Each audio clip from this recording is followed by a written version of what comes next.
hasratku, rinduku, memuji, memuliakan. Bapak, Ibu, dan Saudara yang terkasih, dalam kehidupan kekristenan masa kini ada saja ajaran baru, pandangan baru, kelihatannya lebih baik. Padahal kemunduran. Baru-baru ini ada hamba-hamba Tuhan melarang jemaatnya untuk melaksanakan perayaan ulang tahun.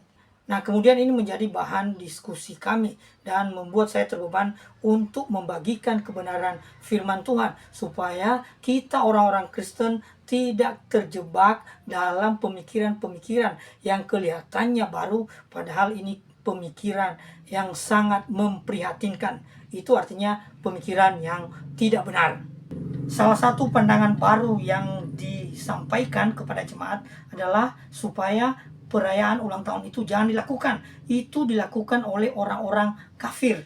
Jadi ada pembelajaran di dalam kitab suci, di dalam Alkitab, baik dalam perjanjian lama maupun di dalam perjanjian baru, bahwa perayaan ulang tahun itu berkaitan dengan peristiwa-peristiwa yang kurang baik, yang tidak baik. Ada peristiwa di dalam Kejadian, ya, ulang tahun Firaun itu di hari ulang tahunnya ada orang yang dibunuh, ada orang yang dihukum, digantung. Nah, jadi peristiwanya kurang baik, walaupun ada orang lain juga yang dibebaskan dari penjara. Kemudian di dalam perjanjian baru, ya, kisah tentang Yohanes Pembaptis, ya, di ulang tahunnya Herodes itu Yohanes Pembaptis dipenggal kepalanya.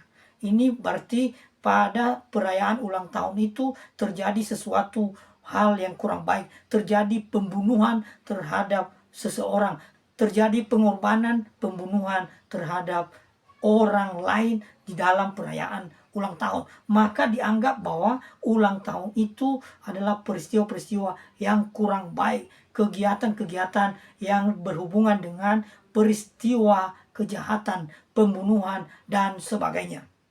Lalu bagaimana sih sebenarnya prinsip kebenaran kitab suci berhubungan dengan perayaan ulang tahun?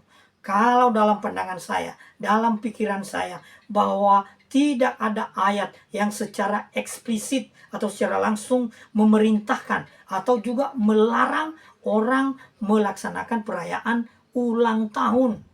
Tetapi di dunia ini kita tahu bahwa perayaan-perayaan itu dilakukan bahkan jauh-jauh sebelum zaman yang sekarang ini.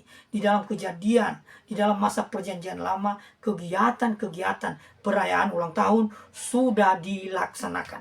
Maka sebagai orang-orang Kristen, sebagai orang-orang yang percaya, kita layak sebenarnya. Kita diperbolehkan, kita tidak dilarang untuk melaksanakan perayaan ulang tahun. Apakah ada ayat Alkitabnya? Tidak ada ayat yang secara langsung, tetapi ada prinsip-prinsip kebenaran kitab suci yang saya coba bacakan bagi kita. Oke, di dalam Mazmur pasal 90 ayat yang ke-12, firman Tuhan berkata begini, "Ajarlah kami menghitung hari-hari kami, supaya kami beroleh hati yang bijaksana." Jadi kita menghitung termasuk ulang tahun kita. Walaupun ini tidak berhubungan secara langsung, mungkin ini bukan tujuan utamanya, tetapi supaya hidup bersyukur, supaya kita mengetahui kehidupan kita yang diberikan oleh Tuhan, supaya kita mengisi kehidupan ini dengan hal-hal yang baik, dengan seluruh kehendak Allah dalam hidup kita. Tetapi kalau hal ini juga kita merayakan ulang tahun, ini merupakan prinsipnya.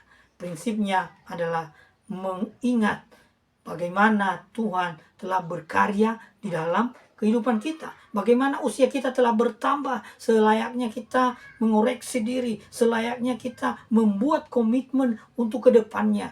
Itulah sebabnya disebut, ajarlah kami menghitung hari-hari kami, supaya kami beroleh hati yang bijaksana. Nah, kemudian di dalam perjanjian baru, di dalam 1 Tesalonika pasal 5 ayat yang ke-18, demikian firman Tuhan, "Ucapkanlah syukur dalam segala hal, sebab itulah yang dikehendaki Allah di dalam Kristus Yesus bagi kamu." Jadi mengucap syukur, hidup penuh dengan ucapan syukur, hati yang meluap dengan ucapan syukur, termasuk kita mengingat ulang tahun kita. Ini dasar ayatnya, ini prinsipnya bahwa kita mengucap syukur dan diekspresikan melalui perayaan ulang tahun itu. Tuhan Yesus dirayakan loh ulang tahunnya. Itulah Natal. Jadi ada orang-orang tertentu dirayakan ulang tahunnya.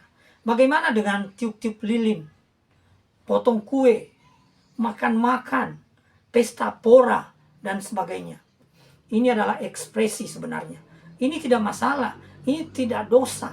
Tetapi yang saya anggap dosa, yang saya anggap salah, apabila mengadakan perayaan ulang tahun dengan pesta pora, kemabukan yang melampaui batas. Ini salah sama sekali. Ini tidak bisa dibenarkan. Tetapi kalau kita tiup lilin, potong kue, makan bersama keluarga, berdoa bersama, itu patut, itu wajar kita lakukan. Jadi demikian Bapak Ibu, saya punya pandangan tentang perayaan ulang tahun. Itu tidak masalah, itu tidak dilarang. Kalau ada orang-orang yang melarang, kalau ada orang-orang dengan iman tertentu, itu juga tidak masalah. Kalau dia menolak untuk merayakan ulang tahunnya, itu tidak masalah. Tetapi saya mau katakan bahwa dalam hidup ini kita harus penuh dengan ucapan syukur. Ya, kita harus mengingat hidup kita ini sebagai bagian dari persekutuan dengan Tuhan. Kita harus ingat hidup ini untuk memuji, memuliakan Tuhan, bersyukur kepadanya, dan memuliakan namanya. Ini yang sangat penting. Kalau memang kita harus mengekspresikan ucapan syukur itu di dalam mengingat ulang tahun kita, kita lakukan perayaan, itu juga boleh. Itu layak bagi kita orang-orang Kristen, orang-orang yang percaya pada Tuhan Yesus Kristus. Ini yang bisa saya bagikan. Terpujilah Tuhan selama-lamanya. Amin.